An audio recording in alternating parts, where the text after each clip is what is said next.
How you doing today? I'm Jerry the Snake Man, and today on Snake Clips we're going to be talking about if snakes are aggressive and why do you generally get bit.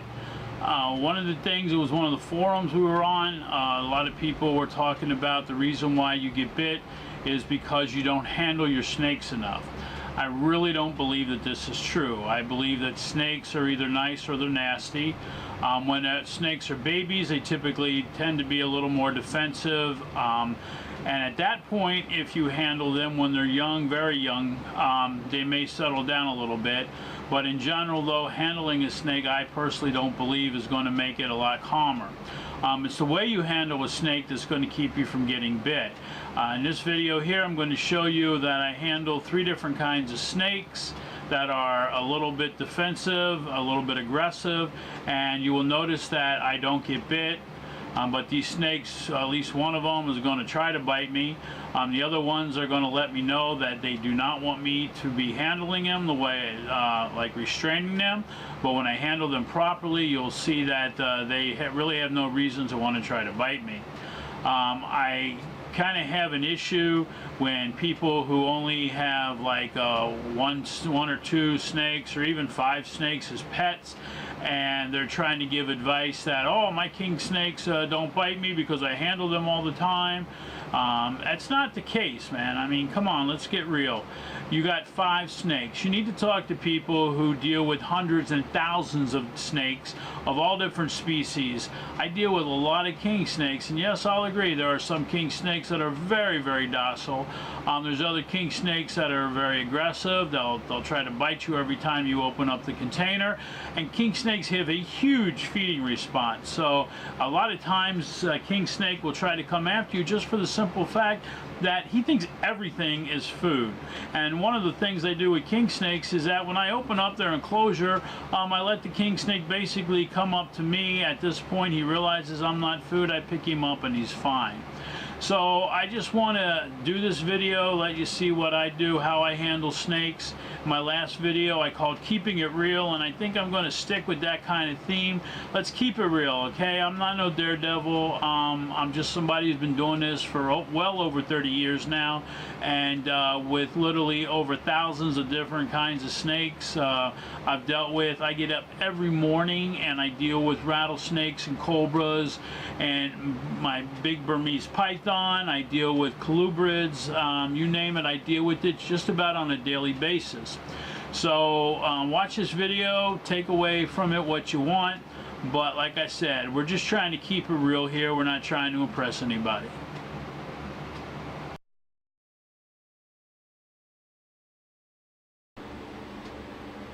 Okay, today I'd like to show you this northern pine snake, and he's one of our top show snakes because of what he normally does. Right now he's hiding in his cave, so we're going to expose him, which is going to make him feel very insecure. And after we expose him here, we're going to touch him, move him around a little bit, and kind of like aggravate him. And I also see that he's in a blue state, so which means he's going to be even more aggravated because he really can't see what I'm doing. Now, if you can hear this,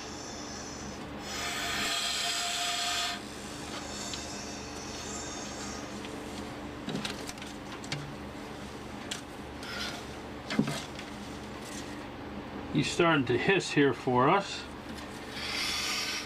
There he goes. And this is what bull snakes and pine snakes really do best. Oh, I didn't want him to do that. It's this loud hissing, and they will strike, but normally he's got his, you see here, he's got his mouth open. Nice little strike there. He is trying to bite, but as you notice, the hand that's actually holding him, he's not really paying too much attention to. That's because snakes are easily misdirected. Now this snake here, no matter how much I hold him, he's going to hiss and he's going to want to strike at me. And it's not from a lack of being held, it's just his nature. Some snakes are aggressive, some snakes are defensive. but it's a way you hold a snake that'll keep you from getting bit. As you can see here, he wants to strike at me, but I picked him up, and the hand that's actually holding him, he has no problem with whatsoever. He'll climb all over that hand, and he won't bite it because he doesn't see that as a threat. When I handle them in a way that's gentle like this, he doesn't see me as a threat and he'll stop it. But when I expose him from being underneath the log where he's hidden and he's exposed, he feels threatened right away. So he goes into that defensive posture, which is usually to hiss loudly, open his mouth, and try to strike at me. I'm going to leave him be because he's in blue. As you can still hear,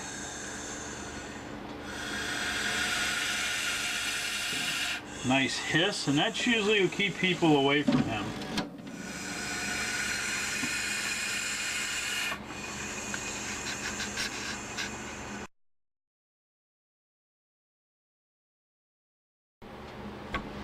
Okay, this next snake we're going to be dealing with here is a coach whip. Coach whips are very fast snakes. They're the fastest snakes in the United States. They're very aggressive, but I'm going to show you how I can handle this coach whip without getting bit. Again, when you deal with snakes, it's not a matter of how much you handle them that keeps you from getting bit, but it's how you handle them.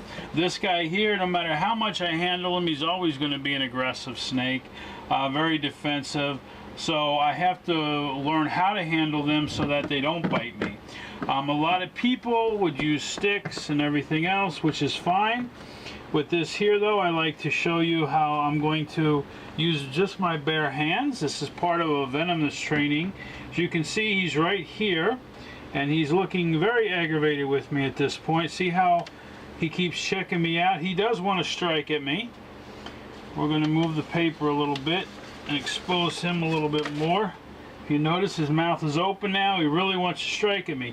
So what I'm going to do is I'm going to move this hand in front of him, and this other hand I'm slowly bringing around the back side of him. Now he's watching this hand as I slowly move in. I'm going to actually touch him at this point, and he is going to back himself up right into my hand here, so I can grab him right behind the head. You see how gentle that was? This very aggressive snake that wanted to bite me is now I'm holding without him even striking at me, because I moved one hand while he watched that, and as I moved that hand I was able to move up on him. Snakes are easily distracted, which he was, and at which point I have him safely in my hand and he wasn't stressed out and I wasn't bitten.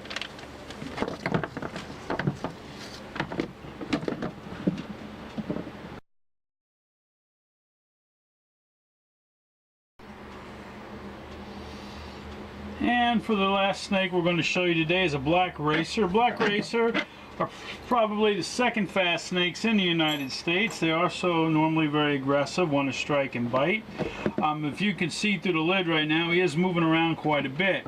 So what I'm going to do is I'm going to take off this lid again. And he's right here. He's looking at me. He's a beautiful snake. And while he's looking at me, I'm going to try to keep him in this container. So I hold my hand up flat, so if he tries to move up, I'll block him. Now again, I'm going to move this hand here. As I move this hand, I'm going to slowly move in onto him. As he starts to come out, I'm going to pick him up very gently, and then I'm going to grab the back side of him. As you can see now, I'm free handling him. He could turn around and bite me if he so chose to, but because I'm not doing anything that causes him any distress, he doesn't want to try to bite me. If I want to restrain him, what I'll do right now is I'll slowly move my hands up toward his head, and I will slowly back him down into my hand. He doesn't really realize at this point then that I'm going to restrain him. He doesn't want to bite me, so what I do is I just keep moving slowly closer and closer toward his head until I get right up by it, and then I restrain him, at which point you can see he starts to freak out because he doesn't like being restrained.